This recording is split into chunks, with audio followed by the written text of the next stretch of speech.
అందరికీ నమస్కారం అండి. స్వాగతం సుస్వాగతం మన ఛానల్కి.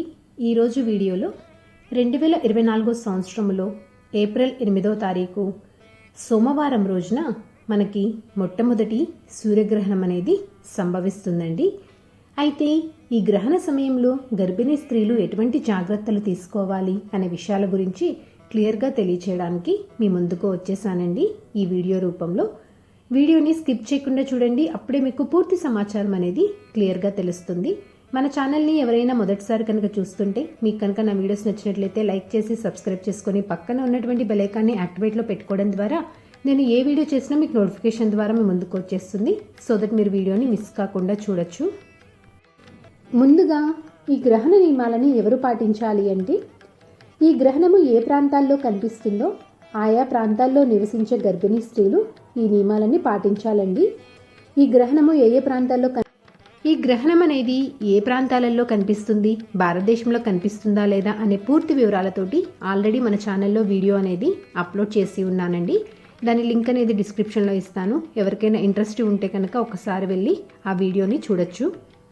సందేహాలు అనుమానాలు అనేవి లేకుండా గ్రహణంలో చేసేటువంటి చిన్న చిన్న పొరపాట్లు అనేవి చేయకుండా ఉండటం వలన మీకు మీ పుట్టబోయే బిడ్డకి మంచిదండి.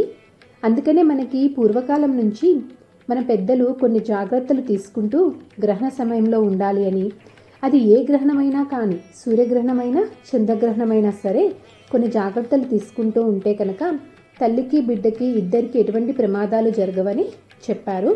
అయితే ఇప్పుడు ఆ జాగ్రత్తలు ఏంటో తెలుసుకుందామండి. ముఖ్యంగా మొట్టమొదటిది, గ్రహణ సమయంలో మీరు గ్రహణము అది ఏదైనా కానీ సూర్యగ్రహణమైనా చంద్రగ్రహణమైనా ఏ గ్రహణమైనా కానివ్వండి, మీరు ముందుగా దర్బలని లేదా గరికల్ని కానీ తులసి ఆకుల్ని కానీ మీకు ఏది అందుబాటులో ఉంటే మీకు ఏది దొరికితే వాటిని గ్రహణానికి ముందే మీరు ఇంటికి తెచ్చుకొని పెట్టుకొని ఉంచుకోవాలండి. గ్రహణం ప్రారంభం అవ్వడానికన్నా గ్రహణానికన్నా ముందే తెచ్చుకొని ఉంచుకోవాలి. ఎందుకు అంటే కనుక గ్రహణం ప్రారంభం అవ్వడానికి ముందే ఇంట్లో ఉన్నటువంటి పాత్రలపైన, నీళ్ళ బిందెలపైన, కూరగాయలు పండ్లపైన, మీరు వండుకున్నటువంటి ఆహార పదార్థాలపైన, పచ్చళ్ళ జాడీలపైన, అలానే గర్భిణీ స్త్రీలు పడుకునేటువంటి తలగడ కింద వీటిని పెట్టుకుంటే చాలా మంచిదండి. ఇలా ఆహార పదార్థాల మీద దర్బల్ని కానీ గరికల్ని కానీ తులసి ఆకల్ని పెట్టుకోవడం వలన గ్రహణ సమయంలో ఆ పదార్థాలు అనేవి విషపూరితం కాకుండా ఉంటాయి. అందుకని పెట్టుకొని ఉంచుకోవాలి అని చెప్పి మన పెద్దలు తెలియజేస్తున్నారు.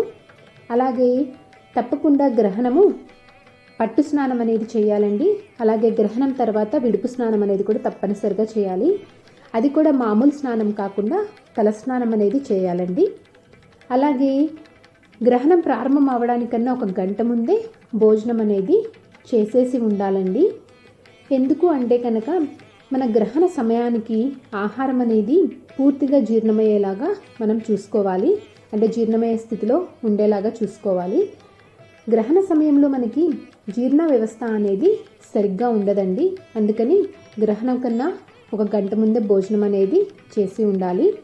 గ్రహణం ఉన్నంతసేపు ఎటువంటి ఆహారం అనేది తీసుకోకూడదండి. వీలైనంత వరకు గ్రహణం అయిపోయేంత వరకు ఏమీ తీసుకోకుండా ఉండడానికి ప్రయత్నం చేయండి. కాకపోతే గర్భిణీ స్త్రీలు ఎక్కువసేపు ఏమీ తీసుకోకుండా ఉండడం మంచిది కాదు. అలాగే వారు కూడా అలా ఉండలేరు కనుక మీరు ఏదైనా తేలిగ్గా జీర్ణమయ్యేలాగా ఉండేలాగా చూసుకొని తీసుకోండి. ముఖ్యంగా ద్రవ పదార్థాల రూపంలో ఉన్నవి తీసుకోవడము చాలా ఉత్తమము. గ్రహణ సమయంలో ఇంట్లోనే ఉండాలండి. గర్భిణీ స్త్రీలు బయటకి రాకూడదు.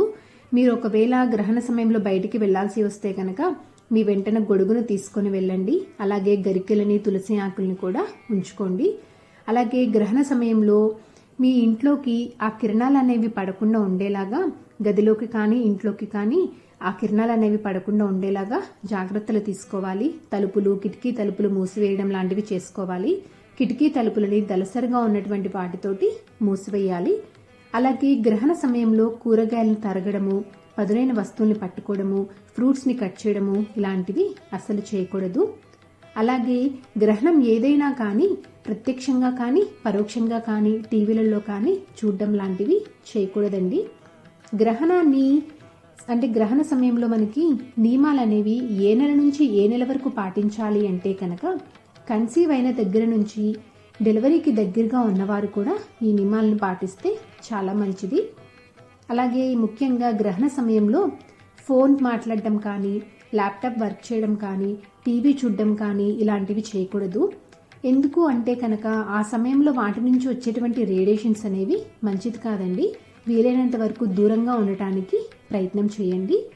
అలాగే గ్రహణ సమయంలో గర్భిణీ స్త్రీలు కదలకుండా వెల్లికిలా పడుకొని ఉండాలి. అలా చాలాసేపు పడుకోవడం కష్టం అనిపిస్తే కనుక నెమ్మదిగా ఎడమవైపుకు తిరిగి పడుకోవచ్చు. అలాగే గ్రహణ సమయంలో నిద్రపోకుండా ఉండటానికి ప్రయత్నం చేయండి. ఆ సమయంలో పడుకోవడం కన్నా మంచి పుస్తకాలు కానీ లేదా దైవనామ స్మరణ కానీ సంగీతం కానీ వినడము ఇలాంటివి చేసుకుంటూ ఉండడము చాలా మంచిది. ఇలా చేయడం వలన పుట్టబోయే బిడ్డ మంచి గుణవంతులు సంస్కారవంతులుగా పుడతారు అని చెప్పి పెద్దలు తెలియచేస్తున్నారు. అలాగే గ్రహణం తర్వాత ఇంటిని పూజా మందిరాన్ని రెండింటిని గంగాజలంతోనూ పసుపు నీటితోనూ మీకు ఏది వీలైతే అది గంగాజలంతో కానీ పసుపు నీటితో కానీ చక్కగా ఇంటిని పూజా మందిరాన్ని శుభ్రం చేసుకొని విడుపు స్నానం చేసిన తర్వాతే పూజ అనేది చేసుకోవాలండి. సో చూసారు కదండి, గర్భిణీ స్త్రీలు ఎటువంటి అనుమానాలు అనేవి పెట్టుకోకుండా గ్రహణ నియమాలను పాటించి చక్కటి ఆరోగ్యవంతమైనటువంటి బిడ్డకు జన్మనివ్వాలి అని చెప్పి మనస్ఫూర్తిగా కోరుకుంటున్నానండి. ఇంకా మీకు ఏమైనా గ్రహణానికి సంబంధించినటువంటి జాగ్రత్తల గురించి కానీ ఇంకా వేటి గురించి అయినా మీకు ఏమైనా సందేహాలు ఉంటే కామెంట్ బాక్స్లో తెలియచేయండి. మీ సందేహాలకి సమాధానం అనేది ఇస్తాను. ఈ వీడియో మీకు నచ్చిందని అనుకుంటున్నానండి. ఈ వీడియో ఎంతో కొంతమందికి ఉపయోగపడుద్దని అనుకుంటున్నాను. మీ ఫ్రెండ్స్ అండ్ ఫ్యామిలీ మెంబర్కి షేర్ చేసి మీ సపోర్ట్ అందిస్తారని ఆశిస్తున్నాను. ఇంకొక మంచి కంటెంట్ తోటి ఇంకొక యూస్ఫుల్ వీడియో తోటి మిమ్మల్ని మళ్ళీ కలుస్తాను. అంతవరకు సెలవు. మరి సర్వేజన సుఖినో భవంతు.